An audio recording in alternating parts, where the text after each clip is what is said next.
Hello viewers, अस्सलाम वालेकुम। मैं हूं अब्बास जाफरी और आप देख रहे हैं मेरा YouTube channel pet and care. दोस्तों, जैसे कि आपको पता है कि मौसम चेंज हो रहा है, आहिस्ता-आहिस्ता गर्मी से मौसम सर्दी की तरफ जा रहा है। तो ये जो मौसम चेंज हो रहा होता है, इसमें परिंदे अमूमन बीमार होना शुरू हो जाते हैं। मुख्तलिफ़ किस्म के वायरसेस आ जाते हैं और जिस सर्दी बढ़ती जाएगी, मुख्तलिफ़ बीमारियाँ परिंदों में आती जाएँगी और परिंदों का मरने का रेशो भी बढ़ जाता है। तो आज हम इन चीज़ों को डिस्कस करने वाले हैं, वो कौन-सी एहतियात हैं, वो कौन-सी ट्रिक्स हैं जिनको लगा के आप परिंदों की इम्यूनिटी को बेहतर कर सकते हैं और उनकी क़ुव्वत-ए-मुदाफ़त को इस हद तक ले जा सकते हैं कि वो बीमारियों का मुकाबला कर सकें और अच्छी ब्रीड भी दे सकें और इस सख्त मौसम में सर्वाइव कर सकें। तो बिना वक़्त ज़ाया किए स्टार्ट करते हैं अपनी वीडियो। इससे पहले अगर आप मेरे चैनल पे नए हैं और अभी तक आपने चैनल को लाइक और सब्सक्राइब नहीं किया, तो आप काइंडली मेरे चैनल को सब्सक्राइब कर लें ताकि नई आने वाली वीडियो आपको बर वक़्त मिल सके। सबसे पहले तो इस बात का जानना बहुत ज़रूरी है कि बहुत सारे बैक्टीरिया और वायरस ऐसे होते हैं जो हमारे केजेज़ में, हमारे शेड में ग्रो नहीं करते, बल्कि हम उसका कैरियर होते हैं और उसको हम किसी जगह से कैरी करके शेड तक पहुँचाते हैं। तो हम जब भी शेड में जाएँ तो हमें इस बात का बहुत ख़्याल रखना है कि हम प्रॉपर अपनी सफाई हाथ धो के और इस तरह से हम शेड में जाएँ। और ख़ास तौर पे इन दिनों में जिन दिनों बीमारियाँ चल रही हों या कोई ऐसा हो कि आप किसी और शेड से विज़िट करके आ रहे हो, तो आपको इस चीज़ को मेक श्योर करना है कि आप प्रॉपर कपड़े चेंज करके, हाथ-मुँह धो के फिर अपने शेड में जाएँ। क्योंकि बहुत पॉसिबल होता है कि अगर आप किसी शेड से विज़िट करके आ रहे हैं, तो वहाँ कोई वायरस हो, वहाँ कोई बैक्टीरिया हो, जो आपने कैरी कर लिया और आप डायरेक्ट अपने शेड में चले जाएँ, तो वो आप वायरस या बैक्टीरिया वहाँ ईज़िली पहुँचा सकते हैं। तो इन चीज़ों का आपको ध्यान रखना होता है। छोटी-छोटी सी चीज़ें होती हैं, बाज़ औक़ात ये बड़ी प्रॉब्लम क्रिएट करती हैं। इसके अलावा आपको एक और चीज़ का ख़्याल रखना है कि आप जब भी कोई नया बर्ड अपने अपने शेड में लेके आ रहे हैं, तो आपको उसको प्रॉपर क्वारंटाइन कराना है। क्वारंटाइन पीरियड 7 से 8 दिन का होता है। आप उस बर्ड को 7 से 8 दिन बिल्कुल अलग रखें और जब आप मुतमईन हो जाएँगे उसके अंदर कोई वायरस, कोई बैक्टीरिया, कोई बीमारी नहीं है और पूरा मुतमईन होने के बाद 7 से 8 दिन उसको चेक करने के बाद आप उसको अपने शेड में डाल सकते हैं। इससे पहले आप शेड में नहीं डालें और अगर इस दौरान क्वारंटाइन के दौरान आपको लगता है कि उसके अंदर कोई सिम्पटम्स आपको नज़र आ जाते हैं कि कोई बीमारी है या कोई वायरस, तो फिर आप उसका प्रॉपर ट्रीटमेंट करें। कुछ लोग डायरेक्ट बर्ड को शेड में ले आते हैं और किसी और शेड से वो आ रहा होता है, कोई वायरस या कोई बैक्टीरिया वो कैरी कर रहा होता है और वो आप डायरेक्ट शेड में डालेंगे तो उससे फिर आपके सारे बर्ड्स जो होते हैं वल्नरेबल हो जाते हैं और सब जो है उस वायरस या उस बैक्टीरिया की खतरे से दो-चार हो सकते हैं। तो ये छोटी-छोटी सी चीज़ें जिनका आपको ध्यान रखना है। ऐसा तस्वुर किया जाता है कि हम अच्छा खाएँगे और भरपूर एक्सरसाइज़ करेंगे तो हमारी इम्यूनिटी बेहतर होगी। मगर इस सबसे बढ़कर है mental health. Same scenario birds के साथ भी है, अगर आप बर्ड्स को अच्छी खुराक दे रहे हैं, उनको फ्लाई भी दी हुई है, सब कुछ ठीक है, मगर वो अगर आपके परिंदे डरे हुए हैं, स्ट्रेस में हैं, तो उनकी इम्यूनिटी बढ़ने के बजाय गिर जाएगी और वो स्ट्रेस में जा सकते हैं। तो आपको ध्यान ये रखना है कि आपका परिंदा स्ट्रेस में नहीं जाए।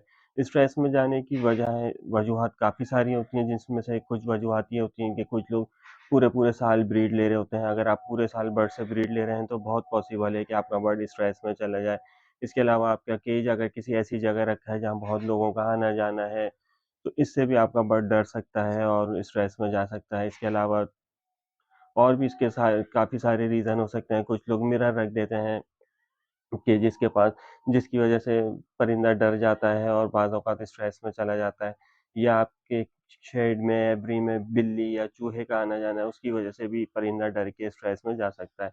तो आपको इन चीज़ों का बहुत ध्यान रखना है कि पॉसिबल आपको इसका ख़्याल रखना है कि इन चीज़ों को आपको अवॉइड करना है कि आपका परिंदा स्ट्रेस में नहीं जाए। इसके अलावा स्ट्रेस में जाने की एक बहुत बड़ा रीज़न ये भी होता है कि आपके बर्ड को प्रॉपर रेस्ट नहीं मिल रहा होता। कुछ लोग अपने शेड की, एब्री की लाइट पूरी रात खोल के रखते हैं, जिसकी वजह से वो प्रॉपर नींद नहीं ले पाते, सो नहीं पाते और वो उनके रेस्ट ना होने की वजह से वो स्ट्रेस में चले जाते हैं। तो इन चीज़ों का आपको ध्यान रखना है। अब इसके बाद बात कर लेते हैं कि कुछ ऐसे फ्रूट्स, ऐसे ग़िज़ाएँ जिसकी वजह आप अपने परिंदे की इम्यूनिटी को बेहतर कर सकते हैं। परिंदे की को बेहतर करने के लिए आप उसको प्रोबायोटिक का करवाएँ। प्रोबायोटिक इस्तेमाल कराने का सबसे बेहतरीन तरीका ये है कि आप उसको सॉफ्ट फूड पे स्प्रिंकल करके अपने परिंदे को प्रोवाइड करें। हफ़्ते में 1 दफ़ा या 15 दिन में 1 दफ़ा आप प्रोबायोटिक का इस्तेमाल करवाएँ, इससे आपके बर्ड्स की इम्यूनिटी बेहतर होगी। इसके अलावा इम्यूनिटी बेहतर करने के लिए आप लेमन का जूस पानी में मिला के दे सकते हैं। इसके अलावा आप नारियल का पानी दे सकते हैं, इससे भी इम्यूनिटी बेहतर होती है। आप हनी दे सकते हैं, वो भी पानी में मिला के दे सकते हैं। ये सारी चीज़ें ऐसी हैं जिससे आपके परिंदे की इम्यूनिटी बेहतर होगी। इसके अलावा आप सलाद का पत्ता दे सकते हैं, सफ़ेदे का पत्ता, तुलसी का पत्ता, पालक का पत्ता, ये सारी ग्रीन लीफ़ी वेजिटेबल्स होती हैं जो इम्यूनिटी बूस्टर होती हैं, परिंदे की इम्यूनिटी को बेहतर करती हैं। इसके अलावा आप सीज़नल वेजिटेबल्स दें, सीज़नल फ्रूट दें, ऑरेंजेस दें। बस इस चीज़ का ध्यान रखना है कि आप जो भी फ्रूट आप प्रोवाइड कर रहे हैं उसके बीज निकाल दें, वो उसके बीज इसके अलावा कुछ ऐसी चीज़ें हैं जो आप अपने बर्ड्स की डाइट में चेंजिंग लाके उसको इस्तेमाल करवाएँ, तो उससे आपके बर्ड्स की इम्यूनिटी बेहतर हो सकती है। जिसमें है लीमू, आप लीमू मिला के दे सकते हैं पानी के अंदर, उससे आपके परिंदे की इम्यूनिटी बेहतर होगी। आप नारियल का पानी इस्तेमाल करवा सकते हैं, आप शहद को पानी में मिला के दे सकते हैं। ये सारी वो चीज़ें हैं जिससे आपके परिंदे की इम्यूनिटी बेहतर होगी। इसके अलावा आप प्रोबायोटिक का इस्तेमाल करवाएँ, प्रोबायोटिक इस्तेमाल करने का बेहतरीन तरीका ये है कि आप सॉफ्ट फूड पे स्प्रिंकल करके दें। हफ़्ते या 15 दिन में 1 दफ़ा आप इस्तेमाल करवा सकते हैं, ये ज़बरदस्त है। इसके अलावा अननेसेसरी एंटीबायोटिक का इस्तेमाल आप परिंदे को ना करवाएँ, जब तक बहुत ज़रूरत ना हो एंटीबायोटिक इस्तेमाल ना करवाएँ, इससे परिंदे की इम्यूनिटी मुतासिर होती है। इसके अलावा आप सीज़नल वेजिटेबल्स जैसे और इसके अलावा ग्रीन लीफ़ी वेजिटेबल्स, सलाद का पत्ता, तुलसी का पत्ता, इस टाइप की चीज़ों का इस्तेमाल करवाएँ, सीज़नल फ्रूट्स का इस्तेमाल करवाएँ, मगर एक चीज़ का ध्यान रखेंगे फ्रूट्स कोई-सा भी इस्तेमाल करवाएँ, उसके बीज निकाल के दें, वो परिंदों के लिए नुकसानदेह है। तो अगर आप इन चीज़ों का ध्यान रखेंगे तो इंशाअल्लाह आपके परिंदों की इम्यूनिटी बेहतर होगी और वक़्त मौसम में भी ब्रीड करेंगे और इस मौसम में भी सर्वाइव कर सकेंगे। दोस्तों इस मौसम में आपको वेंटिलेशन का, सफाई का बहुत ख़्याल रखना है।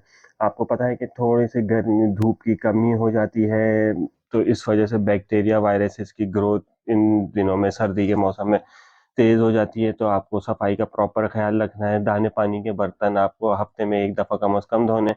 इसके लिए आपको किसी डिटर्जेंट इस्तेमाल करने की ज़रूरत नहीं है, आप सिर्फ़ गर्म पानी से उसको धोएँ नमक मिला के, तो तमाम बैक्टीरिया, वायरसेस किल हो जाएँगे। इसके अलावा आपको सॉफ्ट फूड का बहुत ध्यान रखना है, सॉफ्ट फूड सिर्फ़ आप अपने बर्ड्स को इतना ही प्रोवाइड करें जितना वो हाफ एन आवर में ख़त्म कर लें और विदिन हाफ एन आवर उसको आप रिमूव कर दें। तो इन चीज़ों का आपको बहुत ध्यान रखना है, ये छोटी-छोटी सी चीज़ें हैं जो बहुत प्रॉब्लम क्रिएट कर सकती हैं। तो ये टिप्स थी जिस पे अमल करके आप अपने परिंदों को सर्दी से बच उम्मीद करता हूँ ये वीडियो आपको पसंद आई होगी। वीडियो आपको पसंद आई होगी तो चैनल को लाइक करें, सब्सक्राइब करें। मैं अगली वीडियो किसी नए टॉपिक के साथ जब तक के लिए अल्लाह हाफ़िज़।